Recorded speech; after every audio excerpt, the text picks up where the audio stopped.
का साथ मिलता हुआ इस मंच से, कर्नाटक के मंच से दिखाई दे रहा है।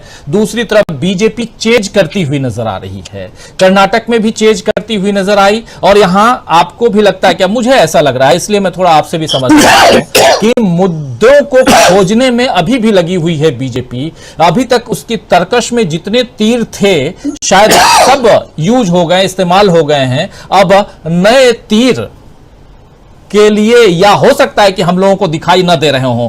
आपको अगर कुछ यहां सूझ रहा हो तो प्लीज चाहूंगा आपसे कि इस मंच पे अपनी बात प्लीज रखिए और समझने की हम कोशिश करें कि 2024 की तस्वीर कैसी बनने जा रही है यहां से। देखिए राजीव जी, मैं कर्नाटक को थोड़ा सा अलग करके देखना चाहता हूं। कर्नाटक ने एक बहुत बड़ा आत्मविश्वास कांग्रेस को और विपक्षी दलों को दिया है और बहुत ही जबरदस्त है। ये राहुल गांधी की पहली जीत है, जिसको मैं कह सकता हूं कि जो उनके खाते में गई है और उनके विजन को गई है, उनकी प्लानिंग को गई है, उनकी योजना को गई है, उनके काम को गई है। और भारत जोड़ो यात्रा ने जो स्पंदन पैदा किया था उसको गई है, क्योंकि हम जानते हैं कि अगर कर्नाटक में कांग्रेस की ये जीत नहीं होती तो इसके कांग्रेस पर परिणाम होते और विपक्षी दलों पर क्या परिणाम होते। 2024 की चुनौतियां राजीव जी कर्नाटक के बाद और बढ़ गई हैं। मैं इसलिए कह रहा हूं कि 2024 के पहले जिन राज्यों में चुनाव हैं, मध्य प्रदेश में और छत्तीसगढ़ में और राजस्थान में और तेलंगाना में, इन चुनावों में वो लोग जो विपक्षी दलों के कर्नाटक में, बेंगलुरु में उपस्थित थे, उनकी कोई भूमिका नहीं है। जो इमीडिएट कंसर्न्स हैं कांग्रेस के लिए, वो ये राज्य हैं। अगर आप इनमें देखें तो इसमें एनसीपी का कोई रोल नहीं है, स्टालिन नहीं है, सीपीआई का नहीं है, नीतीश कुमार, महबूबा का नहीं है, सोरेन, तेजस्वी, सीपीएम का, किसी का नहीं है। ये बायपोलर इलेक्शन है। कम से कम 3 राज्यों में, छत्तीसगढ़ का और राजस्थान और उत्तर प्रदेश और तेलंगाना में लगभग ट्रायंगुलर है, 4 कॉर्नर भी हो सकता है। वहां बीजेपी भी रहेगी और केसीआर की पार्टी भी रहेगी और ओवैसी का भी सामना करना पड़ेगा। कई चीजें हैं वहां तेलंगाना में। मिजोरम की मैं बात नहीं कर रहा हूं। कांग्रेस की जो बड़ी हैं राजीव जी, और कर्नाटक की जीत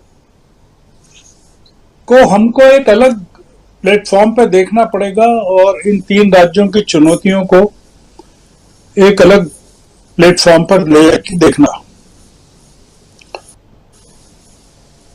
मेरा ऐसा मानना है कि कर्नाटक ने कांग्रेस के लिए काम बढ़ा दिया है, काफी बढ़ा दिया है। और जिस तरह का मैंडेट कर्नाटक में मिला है, आप अगर सीटों में देखें तो अद्भुत 43% के करीब जो भी है वोट शेयर है। पिछली बार से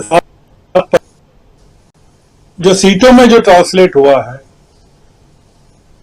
जो कॉन्फिडेंस में हुआ है, जो एकता में हुआ है। देखिए चुनौती क्या है ये थोड़ा सा समझना पड़ेगा।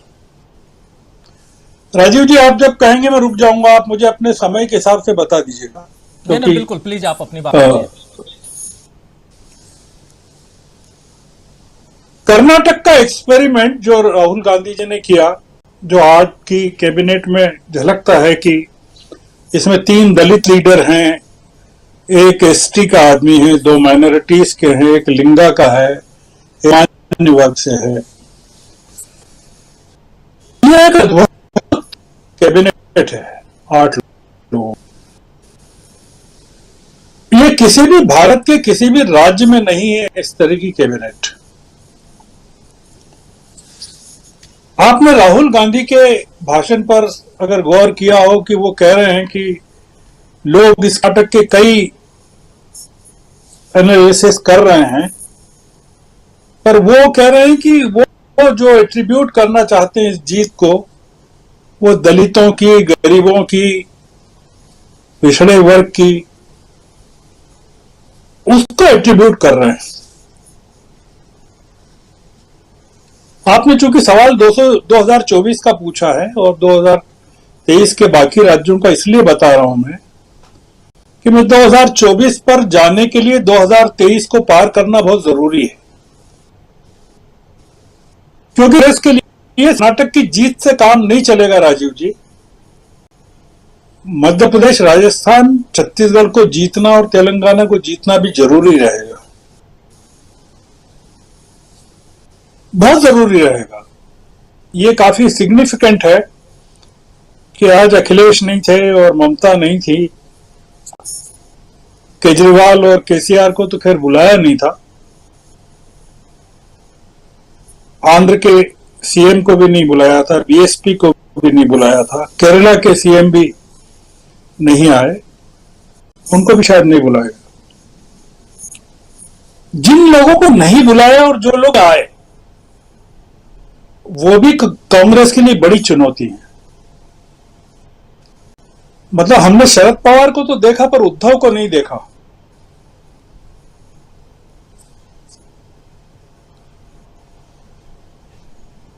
ये बड़ा विषय इसलिए अभी नहीं आता हूं, मैं आपको मूल मुद्दे पर आता हूं जी। कि मैं जो मध्य प्रदेश में और छत्तीसगढ़ में और राजस्थान में देख रहा हूं, राहुल गांधी के सामने चुनौती यह है कि जिस एजेंडे के दम पर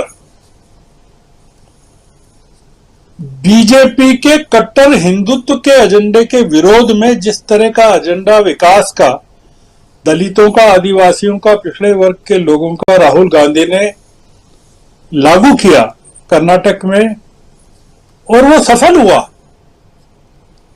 और बीजेपी का कट्टर हिंदुत्व का एजेंडा जिसमें मुस्लिमों को